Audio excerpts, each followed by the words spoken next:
Okay.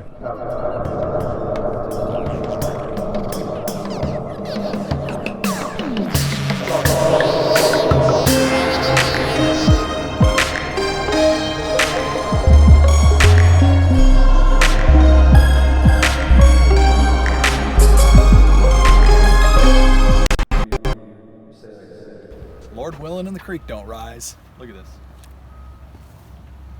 It's been raining like a biatch here. Okay, so this episode, Ryan Lane and I and Luke got in one room and took a trip without drugs.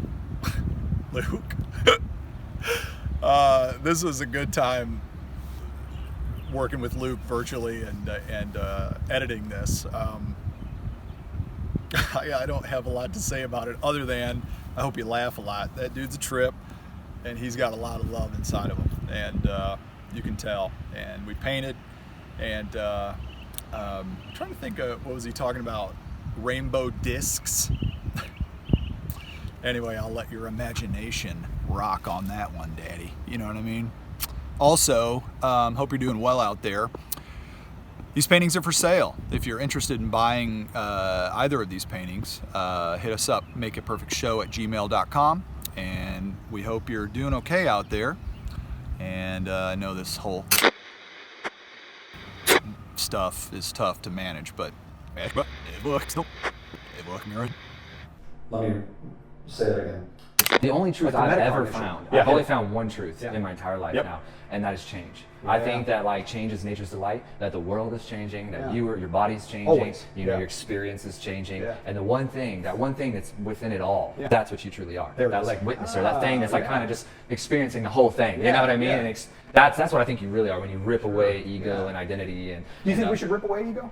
I know, you need that in this reality. It's differentiation. So I don't think that ego is necessarily bad, but it can be, right? Exactly. It's like, so I think it's needed, and it's this weird duality balance, like where you got to keep yourself in check and you got to do the work. When I was talking about back to like depression and stuff like that, I realized I wasn't doing the work. I was an exterior shell. I was the guy that like, I know about mindfulness and meditation and all this shit, but like I wasn't doing, I wasn't doing the work anymore. Like I had become fatigued and I was like laying in bed too much and I wasn't doing what I normally did that made me feel good. I wasn't learning. There's something about, for me personally, I have to feel like I'm having like not epiphanies, but like I feel like I need to be kind of having these realizations. Otherwise, I just get really like stagnant. Like I feel like I've got to be doing this, and that is my meaning in life. I think that we create meaning, you know. And for me, that's what my meaning is that I'm on this journey to show love, and we can get into a bunch of different stuff there, man. Where I've had some weird EMDR experiences in therapy that really revolutionized my life as well. Let's do it. Yeah, we're gonna. Let's paint. We're just riffing. We just talk for an hour. Yeah, we're fucking riffing, you know? Okay.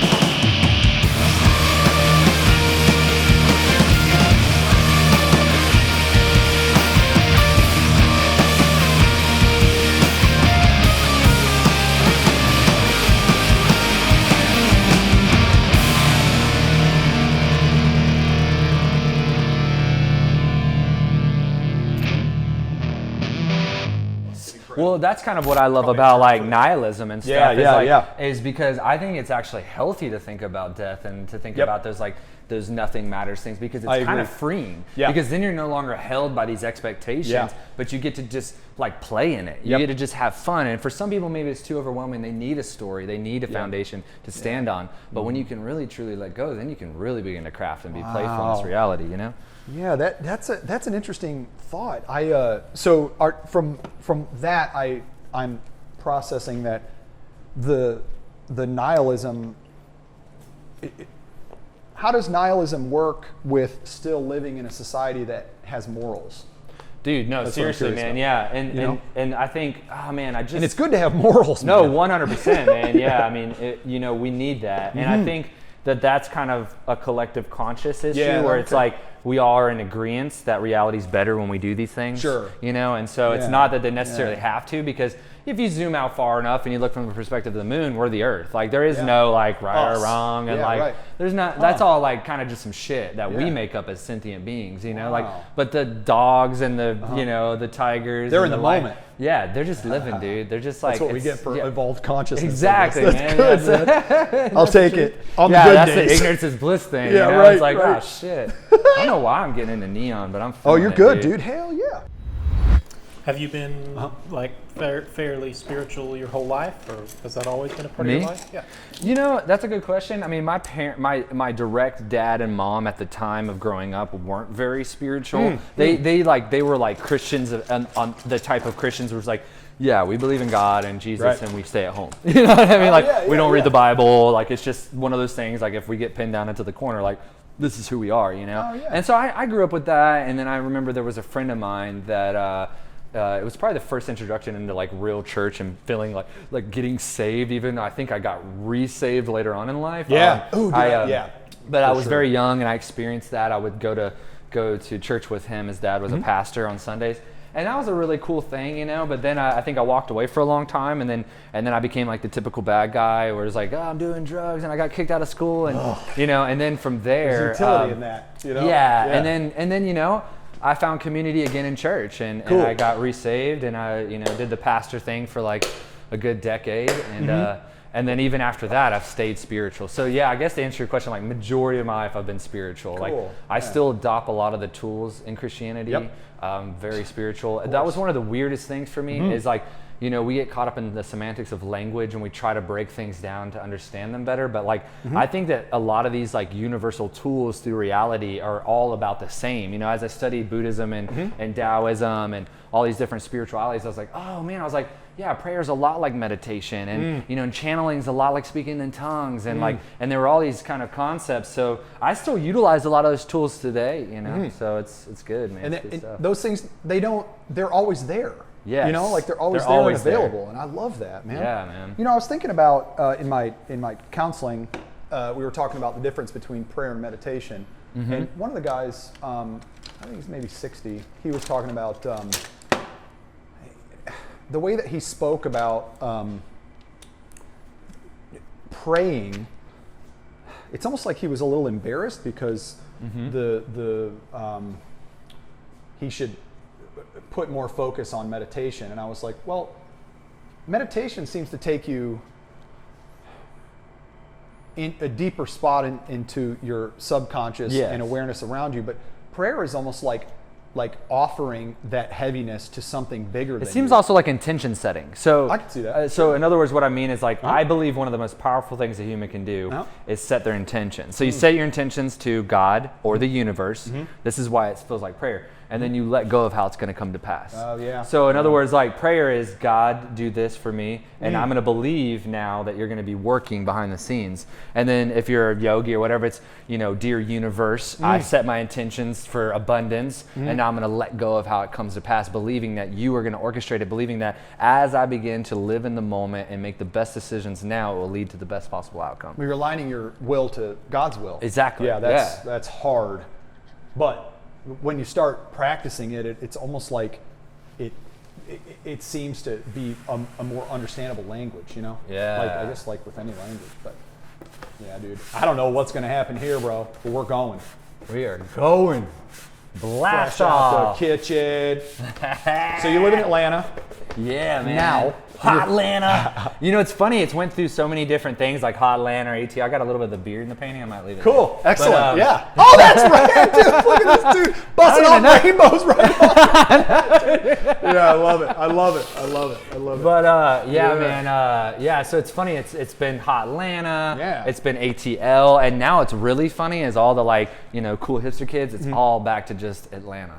Like that's what they want it to be. They're just like, it's Atlanta, man. Just call it. Hey, that's cool. Yeah. You know, coming home. You know? We're just coming home. It's Atlanta, bro. Those combinations are Thank righteous. you, man. I don't even know why. I never even thought about that. Those are righteous, dude. Thank you, man. That's inspiring. Do you see that? Do you see that? Let me see how that looks on here. You can't really see it. Ah, damn it. That's cool, man.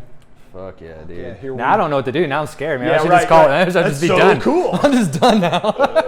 I don't want to fuck up anything else. I dare you to fuck it up. You know what? I'm walking in expectations. Heck yeah, dude. Heck yeah. Hell yeah. That's a, you know, here we're having a conversation about things, and also we're trying to create man. something visually, and it's like tearing the two apart sometimes is where I lose it. Yeah. But then when I start allowing myself just to go and get just involved, to be free. it feels man. really good. Dude, so you said you've never painted, or you haven't painted in a long I've time? really never painted. Wow. This is probably the most I've ever done. Nice. Dude, that looks like Earth and or another interplanetary. Yeah, you know, like it actually dude. reminds me of Interstellar. That movie. a little Yeah, bit. dude. This is those layers of dimensions in between. You know, There we you can go. only perceive light, Yeah, but yeah.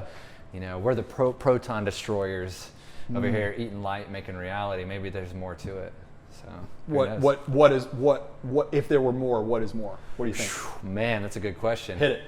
Well, I mean, I think that everything's perspective, right? But what I've perceived is that I've had experiences I can't explain that are beyond this plane that feel as real as this experience. So it leads me into the belief that there's more than meets the eye. You know, even, I mean, you can read about it in science, but then it's like, oh, okay, well, that's not experiential. Like, that could just be said, you know? It's like any book. You pick up Green Eggs and Ham, it's like, does it make it real? Like, but yeah, I mean, I think that some of the experiences I've had in life have led me to believe that there's much more than meets the eye, layers of dimensions and realities. Yeah. So. Do you think if you believe something, then it's not a lie? You know, I think for you, yes. Okay. Cool. You know what I mean? Fine. Like, Yeah, you know, and I think it's like the shirt I have on, you know, no truth, only perception. I mean, even the shirt itself is just a perceived perception. It's kind of like a play on words. But yeah, I mean, I think that, you know, people are like, speak your truth. It's like, well, I mean, that is kind of their truth, you know, even if it's fucked up or great or not, you know. Yeah. But I feel like if you could be anything, why not be love at least, Yeah, you know? that's And good. so like, let's try to walk That in might something be good. that you know? might be the truth, eh? Yeah. You know what I mean? Yeah, dude, I'm serious. So do you think there's like do you think the perception of love as far as the individual is concerned, do you think that what one person perceives as love may in fact be something that is destructive? For sure. Okay. 100%. Okay. So with that in mind, is there a truth that surpasses perception? Change. That's Okay. why I was, Okay. yeah. Okay. So tell me about why it's changed. Tell me about what you mean when you say change. Man, dude. Yep. Now you got me in one of those things. See, so here's where it gets real weird for me. Okay, hit it. Is I lived love so much. that. Well, that's why love I that, yeah. lived most of my life where I thought I had the answers. Totally. And so Yeah, when people yeah. start asking me stuff like this, I find myself kind of deforting to I don't know. Okay. That's So it's fair, like, so yeah. it's kind of like, it's just, I don't want it to feel like it's a safe goat, but I feel like, yeah, I just don't know, Cool. man. What do you think? About, what do you, rehash the question yeah, again? okay. So if there's no truth and there's only perception, which I agree to, I agree with to a degree. Yeah. And we were talking about love and being love, which I love that. Yeah. And I said, And you're saying maybe like what's a universal truth that is? yeah, that like is there a truth that is beyond perception? Even no matter how different every person's perception is there a truth that is higher than that? And when you said change, what do you mean by the truth being change?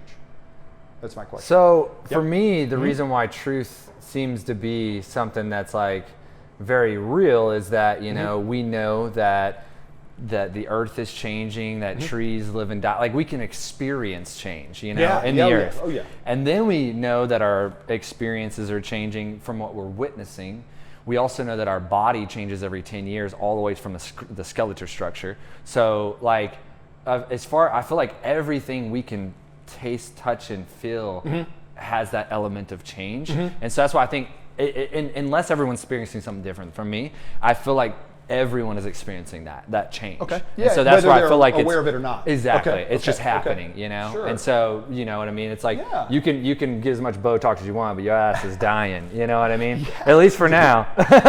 Who knows, man? You know, who knows in another 50 years? Shit, man, we might not die anymore. I don't know. Wouldn't that be something? Would you want that? No. No, dude. Sometimes I just fucking hate this life. But I don't want to be here forever, man. 1,000 fucking years. Fuck that, dude. No thanks. I think the question I was working on asking, and I was a little fumbled in it, was like the idea of perception as reality. Yeah. I think I have a hard. Someone in Colombia, our friend Ross, has a thing on his TV. It says your perception is your reality, and I get that, but I'm wondering if there's a reality that is existent. Yeah, I think that's what nature is. Okay, regardless of somebody's perception, because their perception all the time is fragmented and flawed and fucked. You know. Yes. So I'm wondering if that reality didn't exist, then would we just be immersed in either light or nihilism? So you see what I'm saying? So there has to be some underlying stability factor. Yeah. So I think that's what I'm trying to. That's where I'm trying to go. Man, that's beyond. I would love to learn from you on that.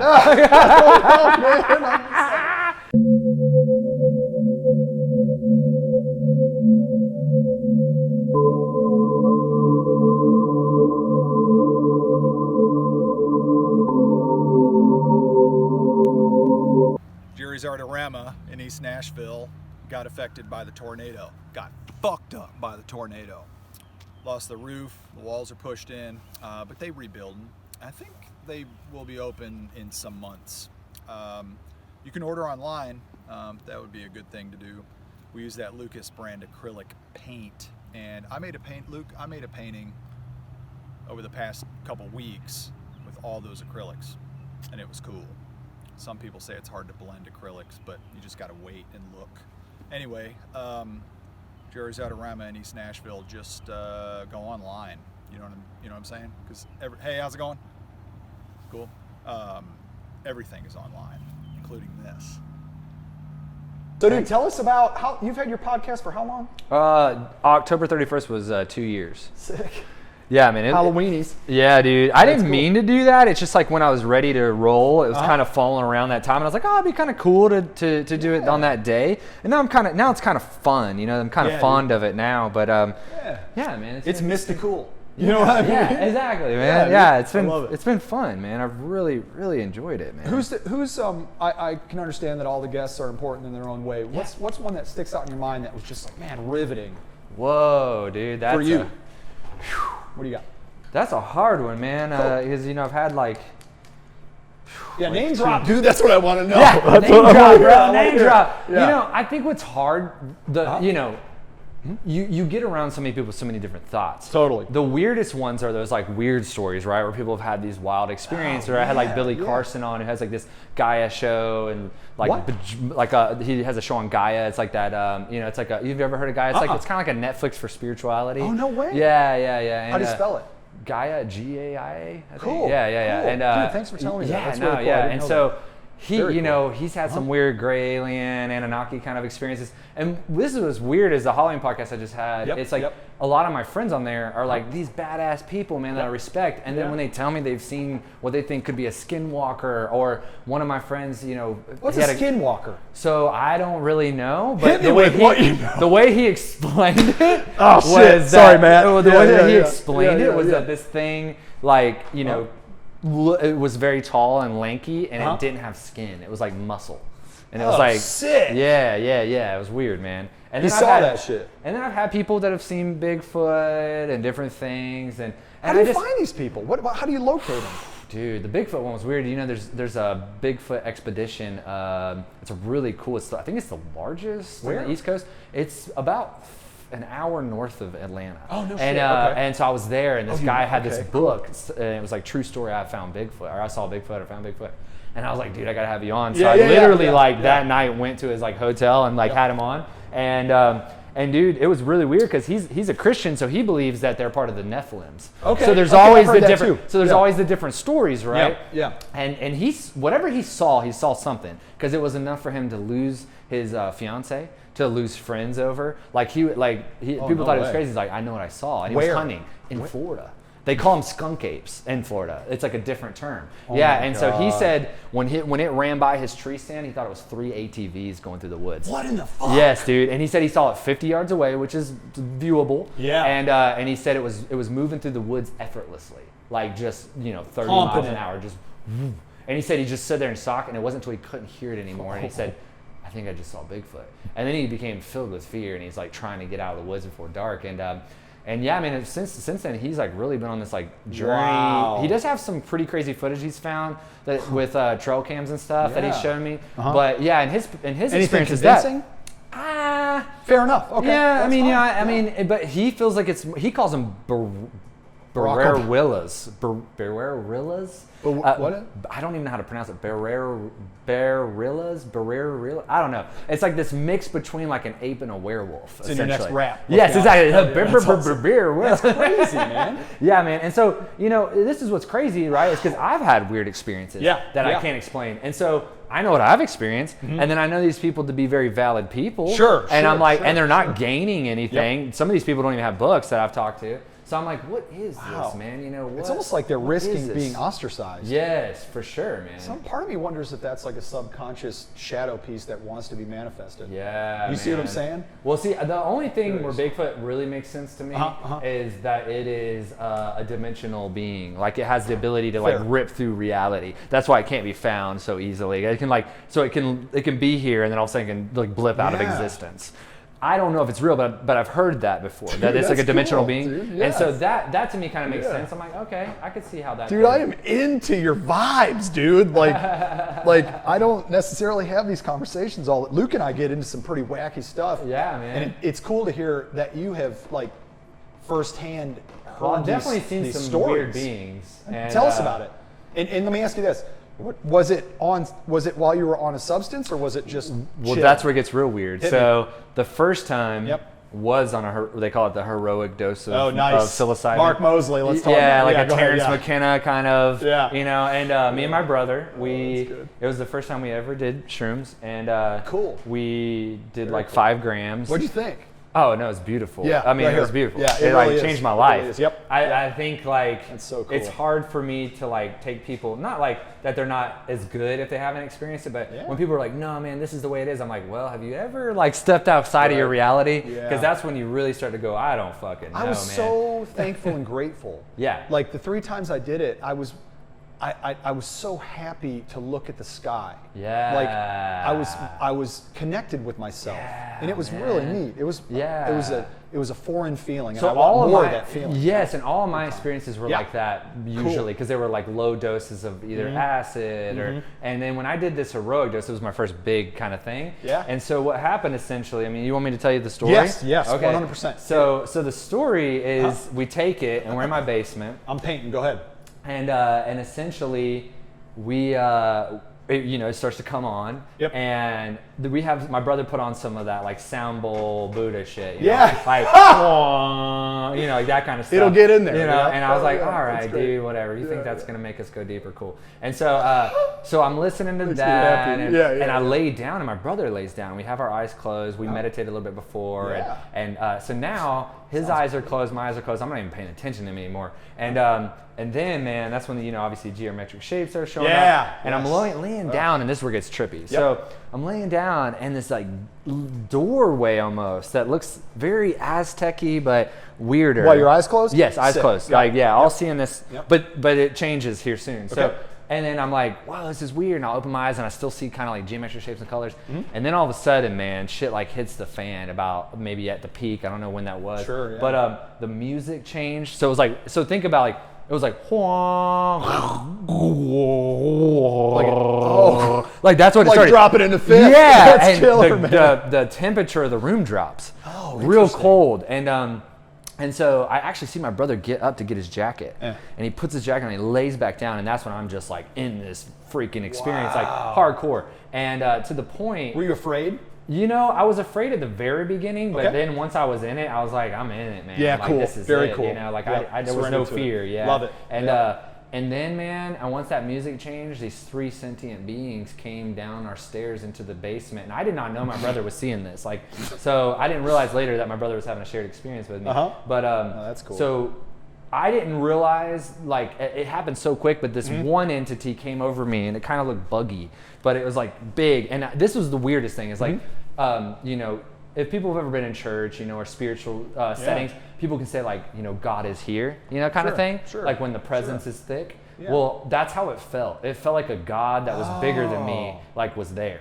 Something that was beyond me was there. Did it love you? I didn't have fear. Okay. But I don't know about love. But at the time, did you love it? I didn't. It was all too fast. Okay, fair enough. But it does get crazier. So okay. And I think there's some more to that story on the back end. But so we're it's all, I'm telling it slow, but it all happened within a second. You know, so they come down the stairs. It's like, and it's moving in this very like very weird and like erratic. Yes, cool. But like it's like blipping like, and it just like grabs me and like rips me into another reality. And now I'm like floating in this like gray space with a silicone sack over me. And I look over and I see my brother. Like a silicone sack that it's clear, like translucent? like a translucent. Yeah, I say silicone. I don't know why That's I said fine. that, No, totally but cool. some sort of like clear, translucent Yeah. vessel that I'm like kind of like I feel like I'm almost like floating. Is it like the womb? Maybe? Almost. Like some type of womb thing? That's what comes to my mind. Yeah. Okay, go ahead. Yeah, I love that, and Cool. that's exactly. And then so they're talking to us essentially telepathically, and I kind of get this sense of like. I'm like, you know what, man? I want to know what eternity is, bro. Like, give me some answers, you know? And he kind of... Don't call me bro. And I know, exactly. He's like, bro, what the fuck? Yeah, what do you mean? What do you mean, bro? Wait, I know everything. Yeah, go ahead. And, that's awesome. Yeah, and so, so, you know, and I say he, I shouldn't even say he, because I don't even know if it was a he. Is that the way it feels to you? Yeah, okay, maybe roll it with feels Got like it. a he. Totally cool. But but I don't think they have gender, you know. Cool. And Cool. I think sex is something they don't need, you know. And so it's reproduce, you know. Maybe they're like cells and just, you know. Yeah. But dude, you fucking rule, dude. Come on. So yeah, man. So good. So I feel like yeah, I feel like essentially. You know, I'm asking him like, well, what is eternity? You know, kind of thing. And he's like, bro, you can't experience that until death. Like that's just like beyond your experience, you know. And I'm kind of like not arguing, but like I'm here, I'm down to die, you know. Like so, like you know, like let's go. You know what I mean? Like and so he kind of like reluctantly pops a hole in my sack, like just like that. Like the one that you're floating in. Yes, and light just like hits my body. Now, from here on out, everything I say is bullshit. Just hit it. But if I try to talk about it, it was like it was beyond understanding because ego tries to understand here. Fair. Yeah. And our self tries to understand. It was beyond understanding. It was. Can I ask you a question before you start? Yeah. When you think of this, think of what you're about to say in the story and the feelings and all the colors and all the sensations. Is there a place in your body you feel that? First one that comes to your mind. Is it lung, sternum? It was like here or here. Okay. It was. I think it kind of was like. So it was a little anxious, maybe. Yeah, a little. It was. It was. Okay. Yeah, I thought I was Got it. dying. Yeah. I thought I died. I actually thought I died. You like are cool. I thought I died for sure. It was like it was just like, and it was like static. It was like, I would call it like just. It wasn't nothingness because it was something. Yep. But it wasn't like. I don't want to say it was love or it was this. It wasn't. It was stagnant. It was just like. It was just like. Oh man, that's cool. Yeah. And then all of a sudden I was like ripped back into reality, and I was sitting and I set up, and like there Go was ahead. almost like it was almost kind of like you know the what is that Stranger Things, like shit floating like the upside down. Like it was like I had brought it with me some, like it was like. And I set up and I was just kind of like, what? Into this. I was like, what the fuck? And then my brother sits up and I'm kind of like, bro, you just don't even understand. He's looking at me like, bro, no, you don't understand. And so we start finishing each other's sentences. And I'm what like, in the world? yeah. And I'm like, dude, this is weird. Was he in the same silicone thing? He was over there, but he he was had in his a own. yeah, Okay, and okay, he go had a ahead. different experience. They were saying, hey, you're not even supposed to be here. So I don't know if I actually accidentally through my because I told him I wanted to astral project. That was my intention when I went into it. I was like, I want to go somewhere. I want to meet something. I think I had been hearing a lot of stories about meeting sentient beings, and I think intention is very powerful in psychedelic trips. Like you know, and so I think in some way, man, in some way, dude, it was very, very wild. And so So you came back. yeah, so I came back and we kind of were like, oh, so this is where religion comes from. No, Oh wow. well, because you ever read the book Psychedelic Cross and the Mushroom? No. So it's kind of like under the pretense about like psychedelics and Christianity, but you know, and like he claims that the oldest translation of Jesus is a mushroom with God's semen on it, and so they said that manna actually translates matter to like they thought it was actually shrooms coming out. And that they were would make eating sense. it. Yeah. The manna was in the fresh dew of the morning. Yeah, sure. They were picking it, and a lot of it they were trying to hide this experience from the Romans, and so they were creating parables to like kind of weave it through, kind of thing. Interesting. But anyways, back to like what happened, that's what I mean by like, like what if psychedelics are creating, a religion is where it was with that. But coming back to the story. I can see that too. So this is where it gets real weird for me. I'll tell you one more story and then I'll shut up. I love it. So that's why you're here. So I fast forward and a couple years go by and I kind of began, and I told my brother, I said, right now this feels more real than life itself. And I said, but as time goes by, watch. I said, we'll start to question ourselves, like that this never happened. That, just like the brain maybe named itself, and that everything is random firings in their brain, like who knows? Maybe it was just a fabricated illusion and I was just high as fuck. But here's where it really fucking blew my mind. Hit it.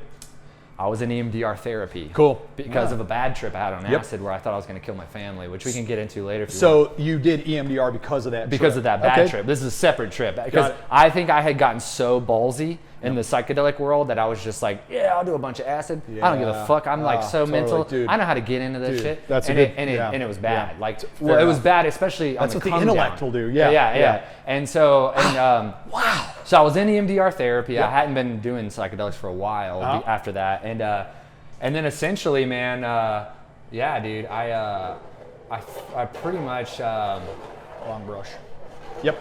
I essentially went through a bunch of sessions. Have you ever heard of EMDR therapy? Oh, for sure. Okay, we were talking about it. Yeah. I've done it too. Yeah. So essentially, it was the typical stuff like, oh, I remember this from my childhood, and blah blah blah. Well, those are real important things. Yes, for sure. Go ahead. This is where it gets really fucking weird. Is so on one of my last trips, probably the one that kind of solidified everything for me. So I was in EMDR therapy, sober. I wasn't on anything, know. Yeah. And I was kind of dealing with the objectification of women. It was kind of one of those things like as a kid, it's pretty typical guy stuff. Taught to you. Yep. And me too. Yeah. And so I was watching as all these like body parts of a woman was like spiraling out of my mind and leaving me, like where I didn't need it. Like I was like, I don't want to. Like women are much more than like these things that men focus on. Right. And so it was like ripping. It was like I was letting go of that. It was like, ugh. And that's where this like weird, like I don't know if you would call it like open vision in my mind just like took off. So it was like I saw it and all of a sudden it went into a book and it just went, and I was in another world. And so I was like in a sunroom, and so I had the book, and there was a coffee table, and I was at a couch, and I set the book down, and there's a coffee mug. I pick it up, I stand up, I kind of walk out to this sunroom where there's like some people like walking or like playing, and so I walk out, and I kind of realize maybe it's my son as an adult, and then I walk, and then my wife walks up to me like this, and I can only see like from this view, and she's older. She's like got to be in her 60s or something, wrinkled, That's intense. And so. Were you afraid? Were you curious? And I was curious. I was curious. I was like, I want to go. I want more. And the EMDR therapist is like, well, what's next? What nowadays? What do you? Yeah. And so then it shifted to my deathbed, and which I call deathbed loosely. I think we use that as like a term, right? Not all of us just die in a deathbed. It's like kind of a fairy tale. But sure. My son was the spot at which you die. Yeah, my son was holding my hand. He's like, Dad, we love you so much. Like you've done beautiful things, this and that. Yep. And we just want to tell you like you can go now.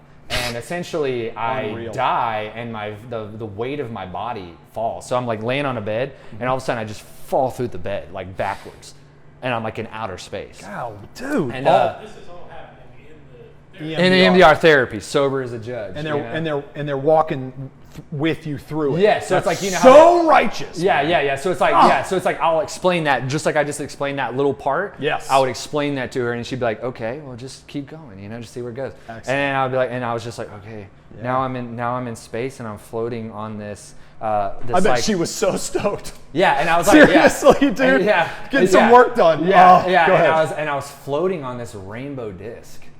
I thought you'd say rainbow dick. Yeah, I wish I was just floating on this rainbow dick, and it was just jizzing through outer space, bro. I love it. I love it. I don't even know what I'm doing now, man. It's wonderful. You're doing so good, buddy. But keep going. But yeah, so essentially, I'm on this rainbow disc in like nothingness space. Yep. And this entity shows up. Here we are again, bro. It's the same entity, bro. Oh no. Okay. Same entity. What is it this time? It's a praying mantis that's like massive. Afraid. And it's like floating. I'm not afraid. Awesome. I'm not afraid, and it's like big, and I'm just like this. So like if it was like here it is in outer space, and here I am. I'm Put like, it in there. You Put know? it in there. Yeah. Oh shit. Okay.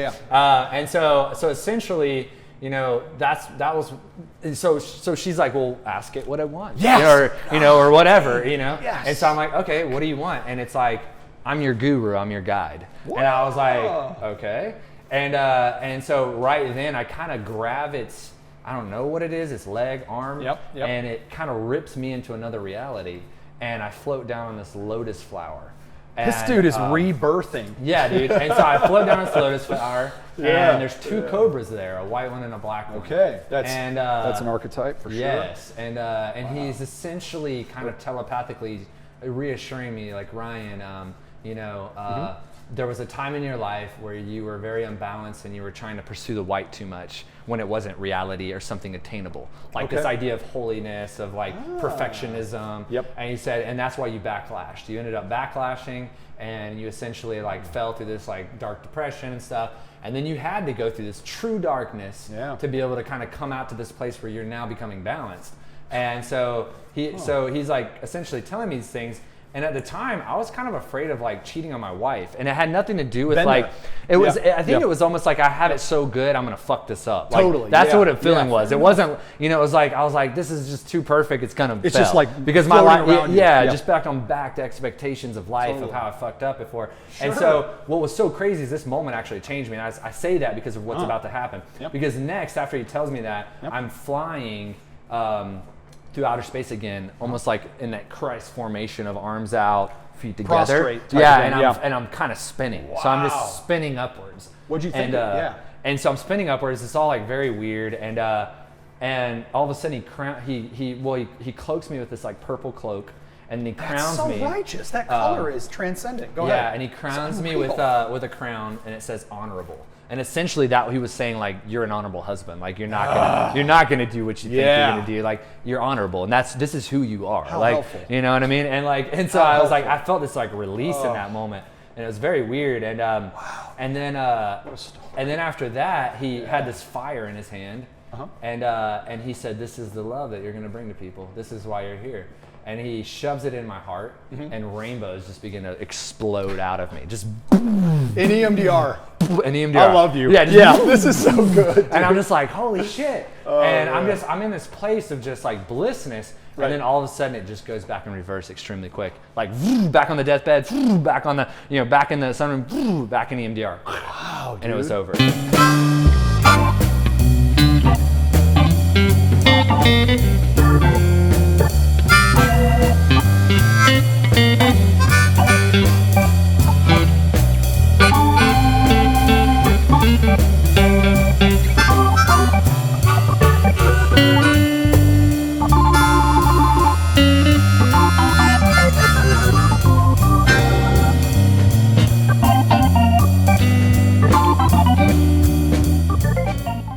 Lems, dude. You ever heard of these shoes?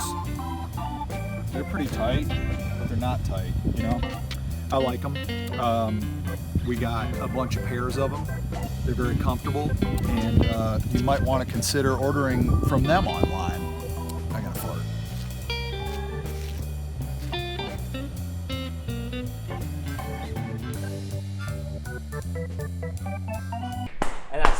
I remember my wife, when we first moved to Atlanta, and I couldn't find a church job anymore. I didn't know what I was going to do with my life. I remembered that scripture that Aaron anointed his beard with oil. And there's like a scripture where Aaron was anointed his beard with oil. And I was like, that's interesting, because my wife was like, why does your beard smell like the inside of a dog's ear? And so I was like, I got to figure some shit out here, And so... Your wife seems cool. So I thought between oil... And then at the time, my friend was creating a lot of anointing oils. Oh, okay. And they smelled pretty, myrrh and frankincense. They all do. This was way before doTERRA and that whole movement of essential oils that every white girl on the earth got into. They did. Me included. I'm a white girl. Yeah, dude, I love it. And Thank you. And so I was like, I kind of had this like weird idea of like maybe I'll if I were to combine this idea of essential oils and myrrh and frankincense, which is in my beard oils, frankincense and stuff, and I just kind of one day through really a lot of angst of like, what am I going to do? I decided I'm going to do this. And so I only had $46 left to my name. We had brought $2,000 with us and moved in with my father-in-law, applied to over 400 jobs, couldn't hear back from any of them. Started out at like the big jobs, we're like, this is what I want. Right. All the way down to Taco Bell manager. Cool. Didn't hear back from nobody. And I was freaking out. So I thought to myself, what am I going to do, Ryan? Right. And so, you know what? I'll just wash my hands later. But essentially, here, buddy. Okay, heck you got it. Yep. And so you can dip your fingers in here too if you need to. Yeah, go for it. And then so essentially, on the dining room table of my father-in-law's house, with the last $46 in my name, I created the first beard oil. Oh, you're bad to the bone, dude. It was weird, dude. It was that's weird. Legit. And within 3 months, we were in 30 countries. Within about 2 years, Etsy. Yeah, so we became a top 10 bath and body seller like almost immediately. Wow. And we kind of did the influencer thing before it was an influencer thing. We just had this idea. It was actually band driven. I was like, people love their bands, and if they were using this, I bet people would like want to use it. Yeah. And so I would like reach out to people with beards and did some like reached out to Billy Gibbons, all these different people, and Maddie said it was the best thing I guess if that's him that I remember, he said it's the best thing he's ever used. Yeah. That's cool. And so it's just one of those things where I did it for a while, and my wife still controls the company. I don't do as much anymore now. But it was, I don't know where I was going with the story. I remember you asked me, but I'm with you. But essentially that was kind of how I started it though, and it kind of just exploded from there and led me to a lot of beautiful things, man. I got to like sit on the board of FedEx for a while, the Entrepreneur Advisory Board. And then I spoke at a lot of big things. Like last 2 years I spoke at Retail X, like 10,000 people there. And so it really allowed me to kind of have this like entrepreneur type thing. And it was really cool. It was really, really fun, man. That's inspiring, dude. Yeah. For real, man. That's like, hell yeah. The $46 one, you're at like the lowest. Oh yeah. I was then it's just super like, depressed. I'm in my father-in-law's house, living in the room my wife grew up in. Oh, dude, and I felt like a loser. That's legit. That's legit. So how do you view reality? What do you think happens when we die? Thank you for asking me. Cheese Pete's. I don't know.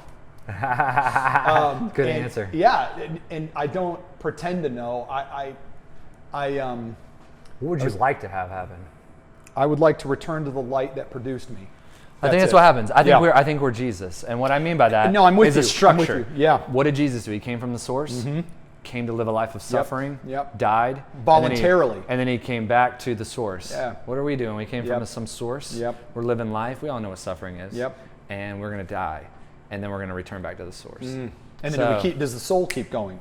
What do you think about reincarnation? So I don't know. I don't know if the soul is.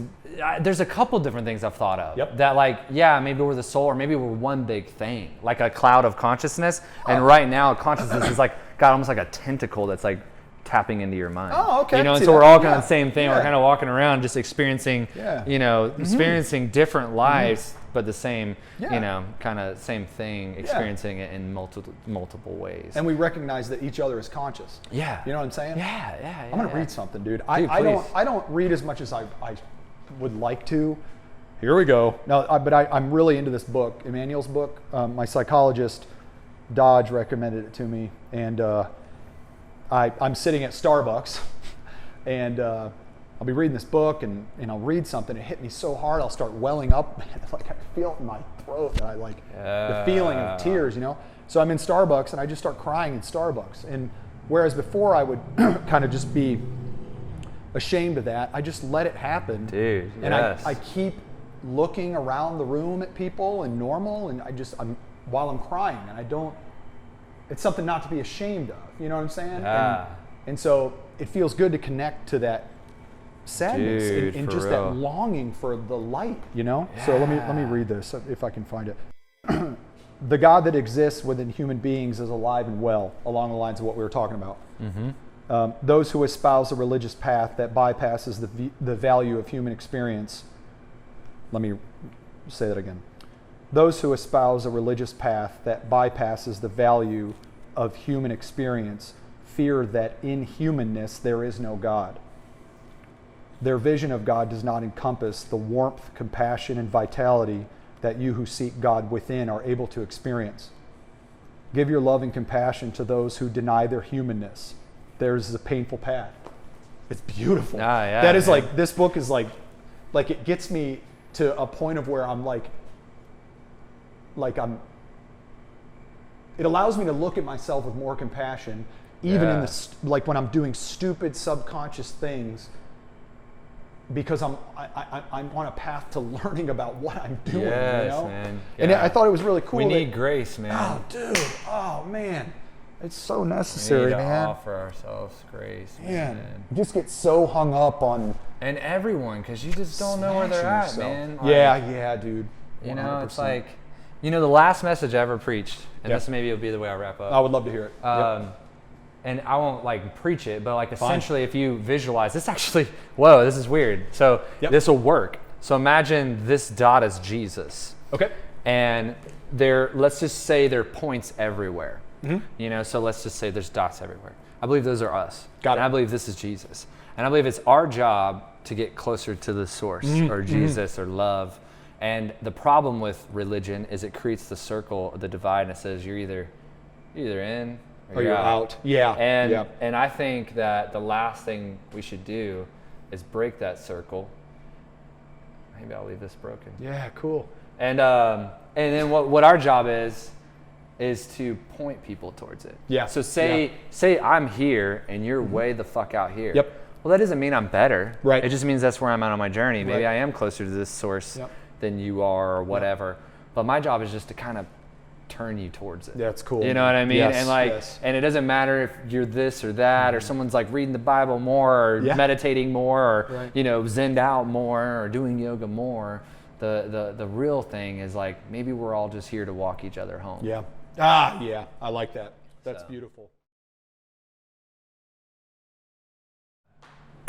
Dude, I love you. I love you too, man. I really had a good time. This is really cool, man. I'm really happy. I was super honored, man. Cool. My first painting. Excellent. I love it. Hell yeah. Beautiful. Man. This is awesome. Good. I'm glad you had a good time. I really am. Man. Make it perfect. Oh my gosh. This is Ryan Lane. We do that at the end from time to time. Very glad that he was able to be here today. And if you want to email us with anything at all, makeitperfectshow@gmail.com. Instagram, Make It Perfect Show on Instagram. And also, Ryan has a podcast called Life Gets Hairy. And what do you guys talk about? Everything. I love that. I love it. If you've ever felt like you wanted to give up or you feel like you know it all, it'll be the perfect show for you. Ooh, that's cool. That's beautiful. And Dreambeard. Yes, and Dreambeard is my Instagram. It's kind of ended up becoming an umbrella of where I do everything. So you can find the show and find creative work and everything kind of like happening there. And my stories are probably where I'm living the most, you know, so. Cool. Hey, thank you again. That's all we got. Have a good night. Day. Dude. Yeah. Yeah, dude. Yes. Fucking crush. Oh, I love it, buddy. Thank you. Crush Town, dude.